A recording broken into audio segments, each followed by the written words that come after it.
Sis, you're in denial. We've all been there, though. Girlfriend.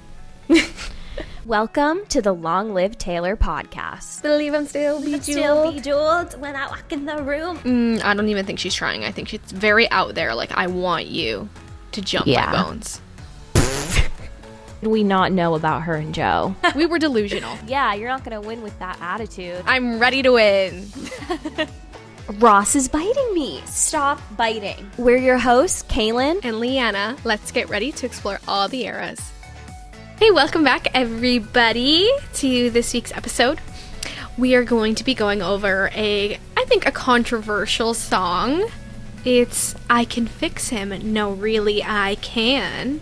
And the only reason I say it's controversial is because a lot of people, basically you either love it or you hate it. Well, I used to hate it, and now I don't love it necessarily, but I like it more. Good. I feel like maybe I don't appreciate it enough. A lot of people say it's very underrated. Yeah. I don't know. It's nothing that great, but it's a decent song, in my opinion.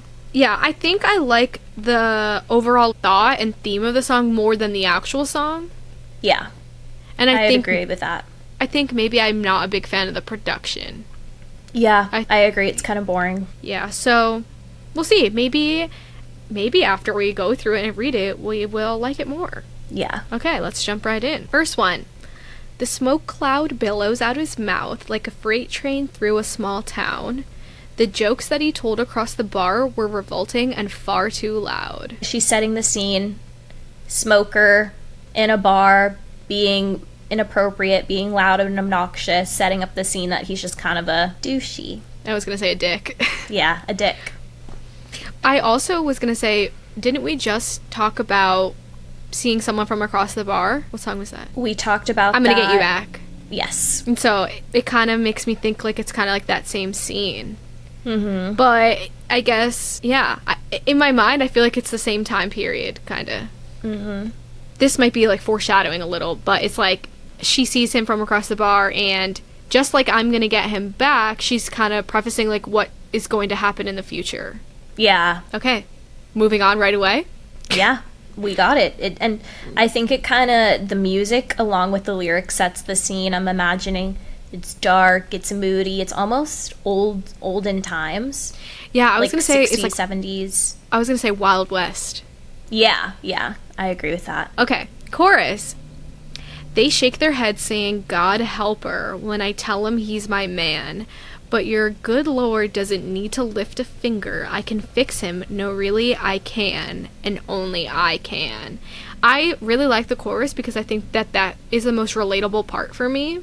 Because when me and my boyfriend first started talking, people are like, really? Him?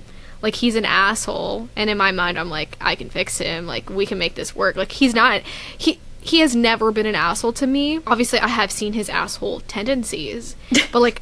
I like that it doesn't come out to me. Yeah. And that if he needs to be like stern and like a dick to someone else, that I'm like, okay, go for it. I don't know, I kind of think what we talked about last episode with being like a bad boy, like that's kind of the bad boy scenario I see. And I'm like, it is truly Taylor Swift's type to go after the bad boys. I love all the videos on TikTok I see of Maddie Healy on stage doing the most stupid, crazy things, like wrapping his mic cord around his neck and just doing really stupid things, and people use the sound under it and they'll put on screen like, Taylor, you really thought you could fix this? I think it's so funny. Yeah. I mean, it is true because, I mean, as we see at the very end of the song, she figures out she cannot fix him. Yeah. So I do think it is kind of funny. I think part of the song is like kind of satire to me, I think. Yeah. Because like, she truly thinks she can make him a better person, and then he just ends up being exactly what everybody says. I really like the line, but your good Lord doesn't need to lift a finger. I feel like this song and this whole album, we've known Taylor, she said, I don't know where she stands currently, but like in Miss Americana, she said she's a Christian, and a lot of her earlier music, she talks about being a Christian. And I think this album, she talks about temporary insanity, and I feel like a big part of that is kind of bitterness and anger towards people. Like, I feel like this is her being bitter towards people who are like, oh, let me pray for you, let me get you on the track with the right Christian man or whatever. She's like, no, don't even bother, because I can do this. She's kind of like in a rebellious stage, I would say. Yeah. So I it's like that line. Your Lord isn't going to do anything for this man. That's on me. Yeah, exactly. So it's kind of, where did this song fall in her album ranking of like denial, acceptance? This falls in I Love You, It's Ruining My Life, which I think kind of makes sense. What is that stage of grief, though? Denial. Yeah, that's kind of what I was thinking. That she's in denial that she can fix this guy. She doesn't need help. She doesn't need anyone interfering. Yeah. And she truly thinks it's going to work. Yeah, love it. Verse 2. The dopamine races through his brain on a 6-lane Texas highway. His hand so callous from his pistol softly traces hearts on my face, and I could see it from a mile away, a perfect case for my certain skill set. He had a halo of the highest grade, he just hadn't met me yet. So 2 things. I think this verse really exemplifies what you were talking about earlier with the Western theme. I feel like the pistol, calloused hands, it just reminds me of a cowboy almost. Cowboy like me. And they're in Texas. Yeah, exactly. So I totally agree with that. And I think the music goes with it. Yeah. And I also love, we kind of mentioned in our last episode how Taylor has this thing where she feels like she can change a guy into being good. And I love the line, he had a halo of the highest grade, he just hadn't met me yet. She's like, I see his potential. I see that he could be this. He just needs me to come bring it out of him and help him along the way. So, again, denial. Sis, you're in denial. We've all been there, though. Girlfriend. But, I mean, luckily she figures it out. Yeah. At least not the whole song she's in denial. By the end, she gets it. Yeah. What do you think of the line, on a 6-lane Texas highway? I mean, really, I just feel like those kinds of highways are, like, absolutely chaotic. And I feel like that's kind of what their relationship is. It's very chaotic in the beginning. And I think I see him as, like, kind of like a getaway car, or, like, they just robbed a bank. Yeah. The dopamine races through his brain. He has his pistol calloused hand. I don't know. I just feel like he is bad, and he's a felon on the run, and she's, like, I really see, like, Joker Harley Quinn, and, like, Taylor's crazy enough to be Harley Quinn and thinks that she can make it work. Yeah. I also see the I Knew You Were Trouble music video. And I feel like you could take the footage of, like, them at the bar and her touching I love that one scene where she touches the light bulb and she pulls away really quickly because it burns. You could put that footage over this song and it would would work. Yeah. Oh, yeah. Genius also says the 6-lane Texas highway could refer to the guitar, which has 6 strings. I like yours better, though, the chaos of a 6-lane highway in Texas. Yeah. I just think it's crazy that she truly believes she is, like, the person made to make him a better person. She truly believes he is going to be the one and it's going to work out, which is really sad. And it's funny because she's admitting that this is a project for her. Yeah. Like, even when she says a perfect case for my certain skill set, it's like she's getting joy out of going, how can I fix up this man? Yeah. Red flag. For her or for him? Both. Exactly. So then the chorus repeats, and we move on to the bridge, which I feel like doesn't really give me anything. Good boy, that's right. Come close. I'll show you heaven if you'll be an angel all night. Trust me, I can handle me a dangerous man. No, really, I can. I feel like that last no, really, I can is her convincing herself.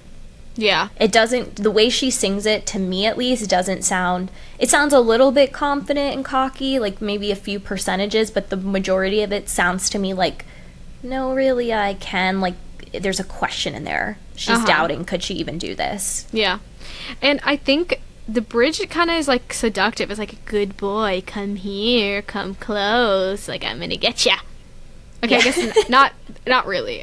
But, like, part of me is, like, creepy, and part of me is, like, it's seductive, and it's like, It's giving she's the problem of wanting to fix up this man. Yeah. What really is making me think is, like, she's like a snake. Like, slithering I'm trying to, like, have you ever seen The Jungle Book? Yes. You know the snake in the Jungle Book, and she's like kind of sneaky, kind of sly. Yes. And I feel like that's Taylor right now in this bridge. Yeah, I totally see that. I haven't seen that movie in forever. I know, but it's so good. And then our final chorus, they shook their head saying, God help her, when I told him he's my man, but your good Lord didn't need to lift a finger. I can fix him. No, really, I can. Whoa, maybe I can't. She finally gets it. She's finally accepted that she cannot fix him.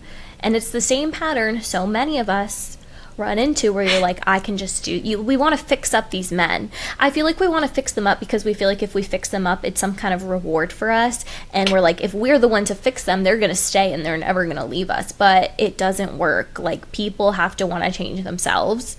Yeah. And she's finally realizing, oh, I can't fix him. I kind of wish it gave be psycho.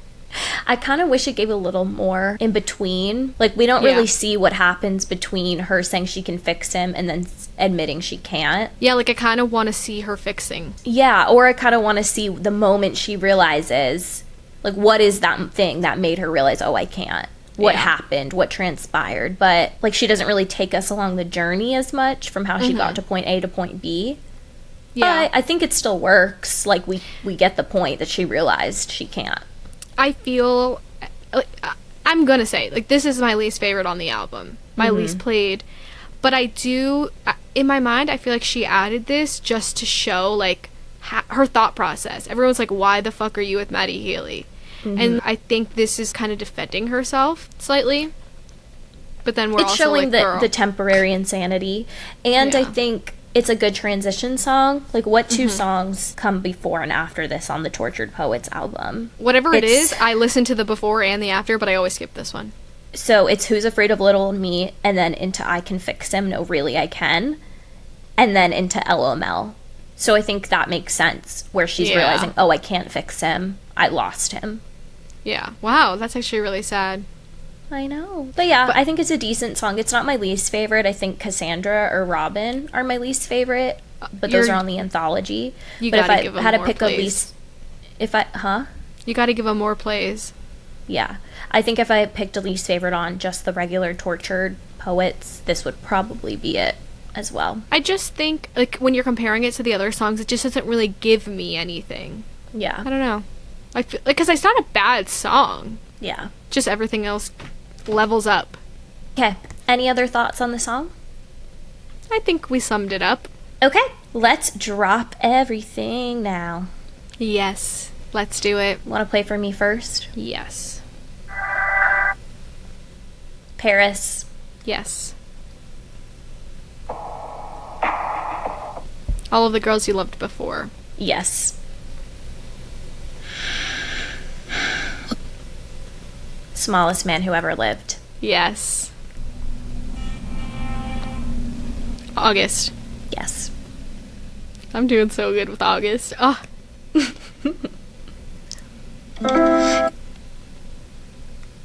Chloe or Sam or Sophia or Marcus. Yes, I'm proud of that one. Thanks.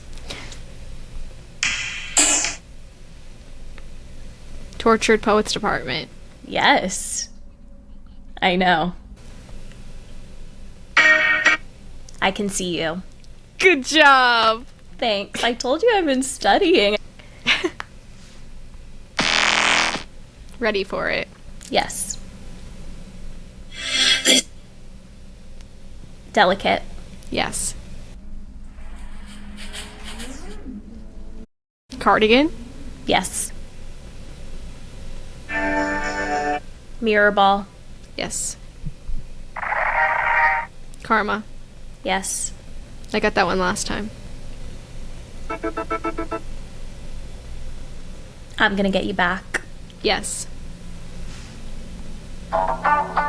Style. Yes. I feel like we're repeating what I heard last time. Snow on the Beach. Yes. How did it end? Yes. Jeez.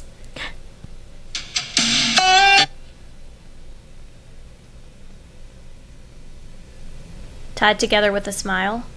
Yes. Don't blame me. Yes. The very first night. Mine's repeating a lot too. Enchanted. Yes.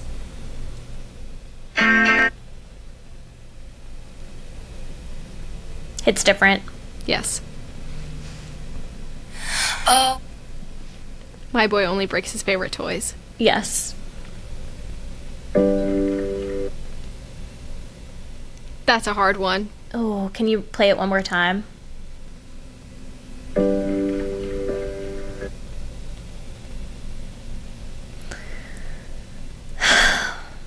I know it, but I don't. Can we play more of it? It's okay, Yeah. I can lose.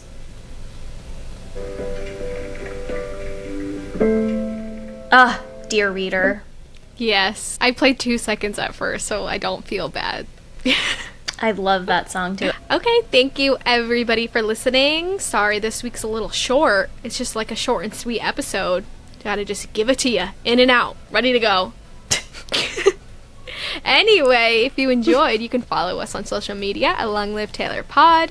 You can watch the episode on YouTube if you're listening on your podcast platform at Long Live Taylor Podcast. You can subscribe, rate, review if you enjoyed. And if you have any comments, questions, concerns, requests, if you want to be a guest, you can email us at longlivetaylorpod@gmail.com. We'll see you next week. Bye. Bye.